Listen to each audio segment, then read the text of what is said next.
Hai rekan sekalian, ketemu lagi di YouTube channel Dosen Daily.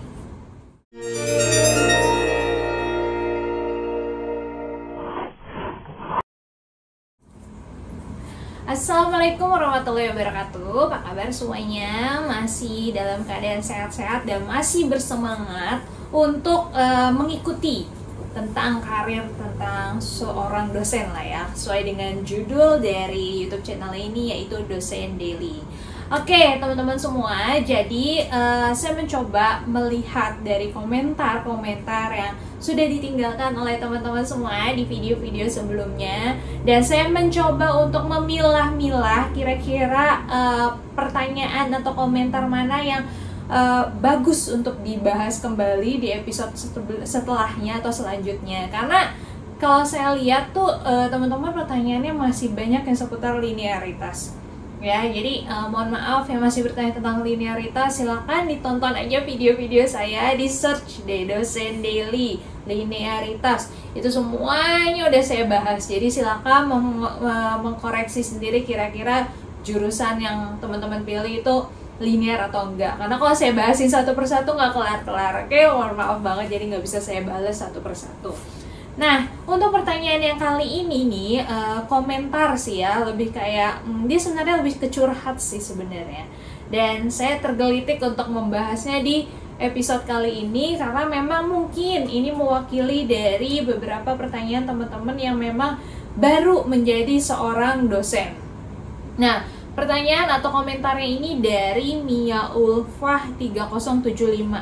Ini baru 3 hari yang lalu. Jadi mungkin kalau ini di up-nya sebulan kemudian ya mungkin baru bulan lalu gitu ya. Jadi masih anget lah, cukup masih anget, dari Mbak Mia Ulfah 3075. Nah, komentarnya tuh begini. Bu, saya mau banget jadi dosen, tapi belum ada pengalaman ngajar sama sekali. Introvert dan kurang bersosialisasi. Gimana tips atau langkah awalnya ya?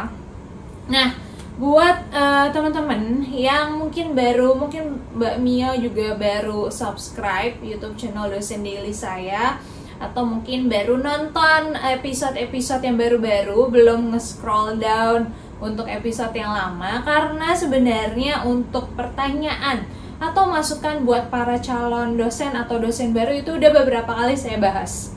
Jadi saya membahas kira-kira 2-3 kali sih. Jadi buat subscriber lama mungkin cukup hafal nih, saya pernah ngebahas tentang tips mengajar bagi dosen baru, kemudian gimana pengajarannya yang menarik khususnya buat Gen Z gitu ya, dan seputar dosen-dosen baru gitulah. Adalah 2-3 video sebelumnya. Nah, tapi kali ini mungkin mengangkat tentang introvertnya nih. Saya pengen ngangkat tentang introvertnya karena sebenarnya kalau teman-teman mungkin pernah tes MBTI atau mungkin tes sejenis itulah ya, dan menemukan bahwa diri sendiri atau diri teman-teman sendiri itu merupakan sosok yang introvert, jangan khawatir. Bukan berarti orang introvert itu nggak boleh atau nggak bisa jadi pengajar, nggak bisa jadi dosen, nggak bisa jadi guru, nggak juga. Karena sekarang banyak banget ya, apalagi menurut saya semenjak pandemi, itu yang mungkin tadinya sedang berkembang menjadi sosok ekstrovert, tiba-tiba harus mendekam di rumah, hingga akhirnya merasa kok gue jadi introvert ya, ketemu orang baru kurang bersosialisasi, atau ketemu lingkungan baru rasanya nggak enak. Itu ada aja kejadian kayak gitu. Semua orang pasti mengalami, apalagi setelah pandemi. Saya pun termasuk orang yang seperti itu. Dan bisa dibilang introvert tuh juga sebenarnya ada banyak.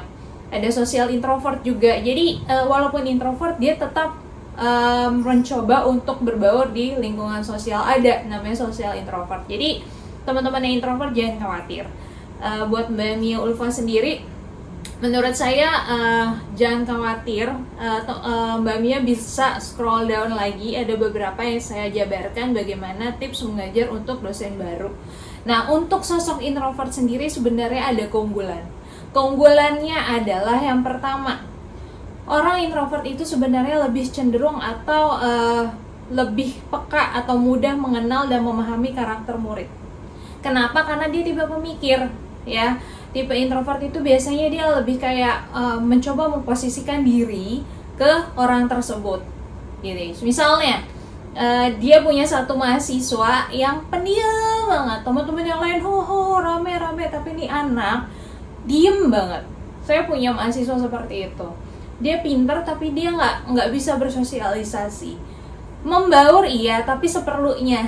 Kalau nggak perlu dia nggak akan membaur sama teman-temannya. Dia lebih memilih sendirian di kelas atau main iPad atau gambar-gambar gitu. Ada kejadian seperti itu. Jadi orang yang introvert cenderung lebih banyak berpikir. Jadi dosen yang introvert atau pengajar yang introvert itu kadang lebih mudah untuk mengenali karakter mahasiswanya. Gitu. Jadi menurut saya jangan khawatir, Mbak Mia ya tadi namanya, Mbak Mia. Walaupun Mbak Mia merasa mbaknya introvert, gimana tips langkah awalnya adalah justru bagaimana cara kita mengatasi kelemahan kita, yaitu introvert tadi. Mungkin bagi Mbak, introvert itu kelemahan ya untuk menjadi dosen, walaupun nggak begitu juga sebenarnya. Tapi gimana cara mengatasi kelemahan kita itu menjadi kelebihan gitu. Jadi gimana caranya walaupun gue introvert, oh gue bisa nih gimana mendalami karakter mahasiswa. Oke, mendalami karakter mahasiswa itu dulu sehingga kita tahu, oh kalau kayak gini nih nggak enak ngajarnya, oh kayak kita seperti ini tuh nggak bagus di mata dia, mungkin kurang menarik atau sebagainya gitu ya. Itu keunggulan yang pertama ketika seorang introvert menjadi dosen. Nah yang kedua adalah lagi-lagi introvert itu punya keunggulan. Keunggulannya selain kita suka berpikir adalah berimajinasi. Ya balik lagi, karena memang kita suka mendalami, gimana kalau kita berada di posisi anak tersebut, gimana kalau kita diajar sama dosen yang kayak gini, senang apa enggak dan sebagainya. Kita jadi lebih mudah untuk menemukan strategi atau metode pembelajaran yang cocok. Ya, lagi-lagi teman-teman silakan scroll down video saya sebelumnya. Saya pernah bahas gimana cara metode pembelajaran yang gak kaku, apalagi untuk Gen Z atau ice breaking. Waktu itu pernah ada yang nanya ice breaking buat mahasiswa zaman sekarang tuh kayak gimana. Ya, jadi metode pembelajaran yang tepat gimana caranya? Karena kita bisa mendalami lagi-lagi si introvert kita ini yang introvert bisa mendalami karakter mahasiswa yang introvert juga gitu. Karena lagi-lagi mahasiswa tuh banyak banget. Ada yang mungkin dia ekstrovert, emang dari lahir udah ekstrovert gitu ya, kasarnya dari kecil dia emang udah sifatnya ekstrovert. Ada yang introvert, ada yang setengah-setengah gitu. Dia introvert tapi mencoba untuk berbaur dengan teman-temannya. Itu banyak banget kejadian. Jadi kita yang tiap hari ditemukan dengan berbagai karakter mahasiswa, kita juga bisa menjadikan kelemahan kita yang tadinya mungkin tertutup atau introvert untuk menemukan metode pembelajaran atau strategi yang pas untuk perkuliahan pembelajaran kita. Ya, kira-kira seperti itu. Itu yang kedua. Nah, yang terakhir adalah introvert itu bukan menjadi suatu hal atau menjadi suatu alasan, apalagi kalau kamu memang berniat menjadi dosen. Entah guru juga bisa ya, tidak hanya dosen, menjadi guru pun, seorang pengajar. Kalau berarti aku introvert, gue nggak bisa, saya introvert, saya nggak bisa. Banyak tuh kejadian. Teman-teman saya dosen-dosen baru yang ketika saya minta, ayo ngajar dong, coba dong ngajar di depan kelas, jangan jadi asisten atau jangan jadi dosen pendamping terus. Belum Kak Caca, belum waktunya, saya masih harus belajar, saya orang introvert Kak, saya begini. Itu bukan alasan menurut saya, karena ketika kita udah memutuskan untuk menjadi dosen, walaupun kita juga introvert, saya pun introvert, jadi mungkin teman-teman pernah ya ngebayang gimana sih orang introvert sebelum ngajar. Saya tuh sebelum masuk kelas tuh kayak latihan dulu gitu, yang tadinya males, tertutup, nggak enak nih ketemu sama mahasiswa, banyak beban, overthinking gitu. Begitu masuk kelas itu nggak boleh kelihatan gitu. Jadi sama mungkin kayak kalau artis atau misalnya ya artis lah ya, seniman-seniman di depan kamera, ketika mereka capek di depan kamera mereka harus blow up lagi gitu. Begitu pula kita, kalau kita capek, mungkin akhir pekannya kita banyak kerjaan, hari Senin ini harus ngajar lagi, kan nggak mungkin kita males banget, introvert, nggak mau ketemu siapa-siapa, nggak mungkin seperti itu. Jadi kita tetap harus ya mengeluarkan ekspresi kita gitu. Jadi ya balik lagi, introvert atau semua hal itu sebenarnya bisa dilatih. Yang tadinya mungkin takut atau misalnya nggak biasa ngobrol di depan kelas, ngomong di depan kelas atau di depan siswanya, itu semua bisa dilatih. Latihannya gimana? Yuk cek lagi video yang awal-awal, video yang mungkin baru sebulan 2 bulan lalu saya naikin tentang ice breaking atau tips pembelajaran buat dosen pemula, dosen baru. Silahkan dilihat, di scroll karena itu sudah pernah dibahas. Oke? Ya, mudah-mudahan tentang introvert ini bukan menjadi suatu kelemahan, atau walaupun itu suatu kelemahan bagi kita, tapi tetap dijadikan ya kita punya keunggulan kok. Walaupun kita introvert, kita bisa mengatasi itu. We can handle it. Oke? Mudah-mudahan aja menjawab untuk Mia Ulfa.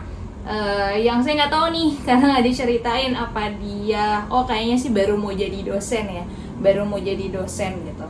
Ya, mudah-mudahan tetap semangat dengan cita-citanya ingin menjadi dosen dan terjawab, dan tetap semangat mengejar walaupun mungkin sekarang ini masih mau S2 atau udah lulus S2 atau udah nge-apply mungkin ya. Good luck buat Mbak Mia Ulfa, semoga terjawab. Dan buat teman-teman yang lain, jangan lupa di like, comment, dan subscribe YouTube channel Dosen Daily. Dan kalau ada lagi yang pengen diceritain, dibahas, entah seputar tentang dosen baru, tapi please tentang linearitas menurut saya itu udah cukup karena banyak banget. Dan pertanyaan-pertanyaan terakhir tuh banyak banget tentang linearitas yang menurut saya udah kemana-mana. Yang kalau nggak perlu ditanyain itu udah tahu deh kok itu nggak linear sebenarnya ya. Mudah-mudahan mohon maaf sekali lagi walaupun saya tidak membalas atau tidak menjawab, nggak kesel ya, nggak emosi, karena ada juga yang DM ke Instagram. Jadi yang DM ke Instagram pun balik lagi saya lihat kalau memang pertanyaannya tidak terkait linearitas akan saya jawab entah langsung di DM atau melalui video. Tapi kalau masih seputar linearitas, kayaknya saya tahan dulu, saya hold dulu, nggak akan saya jawab dulu karena linearitas sudah sangat sering dibahas. Oke, silakan di komentar di bawah, mungkin ada yang ingin didiskusikan kembali, entah tentang introvert atau tentang cara pembelajaran, metode pembelajaran. Sekali lagi saya membahas ini based on experience, jadi masih seputar pengalaman selama 8 tahun saya ngajar. Jadi kalau memang ada yang tidak sesuai dengan teman-teman semua, ya mungkin cara kita masing-masing mengajar atau metode kita berbeda-beda. Oke? Sekian video untuk episode kali ini. Wassalamualaikum warahmatullahi wabarakatuh.